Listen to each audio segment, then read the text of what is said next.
दोस्तों क्या आप भी अपने नाम का रिंगटोन बनाना चाहते हैं बिल्कुल फ्री में। दोस्तों इसके लिए सिंपली से सबसे पहले होगा अपने गूगल ओपन करना है। दोस्तों यहाँ पे आपको टाइप करना है नाम रिंगटोन मेकर को क्लिक करना है। दोस्तों उसके बाद आपको नीचे ना दोस्तों आप क्रिएट योर नाम रिंगटोन पर क्लिक करना है। दोस्तों आपको नीचे ना दोस्तों आपको जिस नाम से अपना रिंगटोन बनाना चाहता है दोस्तों वो अपना यहाँ पे नाम डाल दीजिएगा। जैसे मैं अपना नाम का रिंगटोन बनाना चाहता हूँ दोस्तों उमेश कुमार डाल दिया दोस्तों। तो यहाँ पे अपना एज चूज कर लीजिए दोस्तों। यहाँ बहुत सारा ऑप्शन दिया गया है दोस्तों। Please pick up the call. उसके बाद आपको यहाँ पे दिखेगा फ़ोन बिल दोस्तों।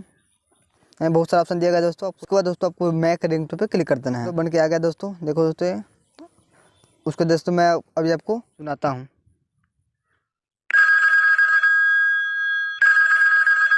Umesh Kumar, please pick up the call. दोस्तों आप यहाँ से डाउनलोड इन्फो भी कर सकते हो दोस्तों। जैसा कि देख सकते हो दोस्तों ये डाउनलोड हो गया दोस्तों।